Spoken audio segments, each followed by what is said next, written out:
Good morning. This is such a beautiful morning. And look at this pond. It is so pretty with these flowers. This is the pond in my backyard, and as I'm sitting here enjoying it, I thought, maybe I should tell everybody why they should have a pond or some sort of water feature in their yard. So, my pond is about 2 meters long and about 1.5 meters wide.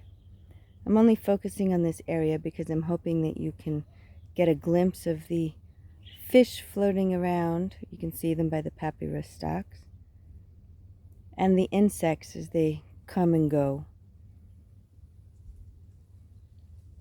Now, this pond is sunken into my yard. It's about 1 meter deep, a little bit more in some places, a little bit less in some places.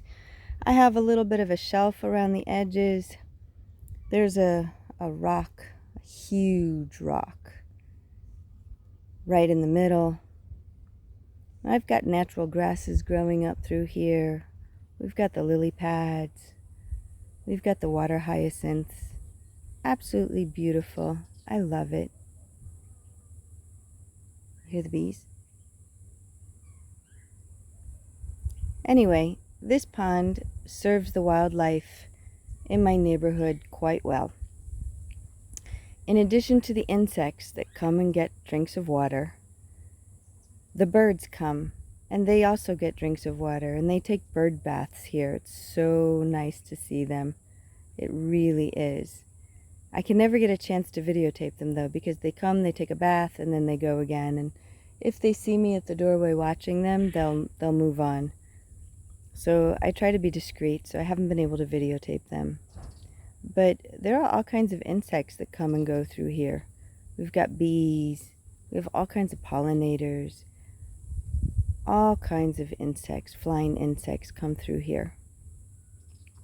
And that's really good because other than my swimming pool, there isn't really another source of water. Well, maybe 3 houses down, they've got a small pond about this size as well. So, yep, I do have a frog. It took him about 4 months to discover the pond, and now he's been here for over a year. This pond has such beauty to it, and we have different types of fish in there.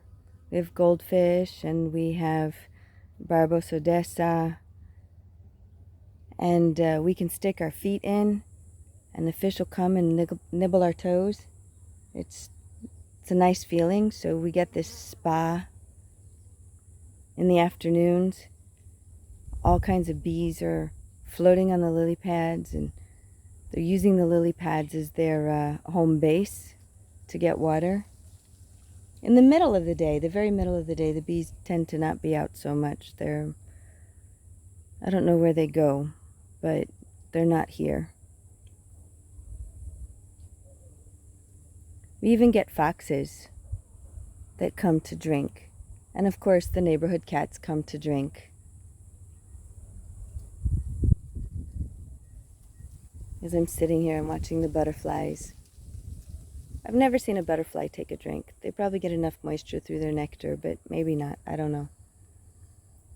But the bees come through, the wasps come through. I've seen flies get water. And then, of course, when they fall into the water, they become food for the fish. And if mosquitoes land in there, they become food for the fish. So I'm sure you're wondering about circulation and filtration. Well, I don't filter this pond because it's in 2 levels. I have a level up there and a level down here. And I have a circulation pump, meaning I just have a pump that pumps this water from the pond up to the upper level where I have the irises and callis.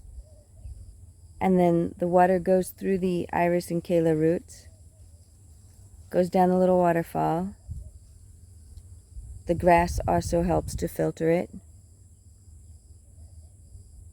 And I use the plants as the filtration system.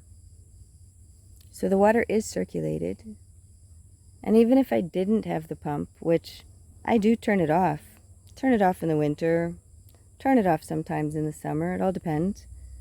The fish circulate the water. They give enough movement. So mosquitoes don't like to be in here. I've never seen mosquito larvae in here.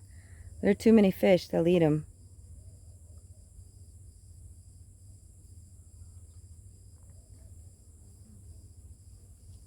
It's just so pleasant here.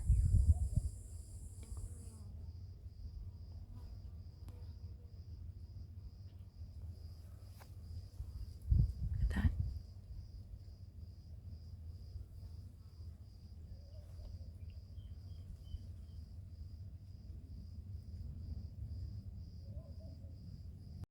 Chickens love drinking from the pond, and of course they eat the vegetation too.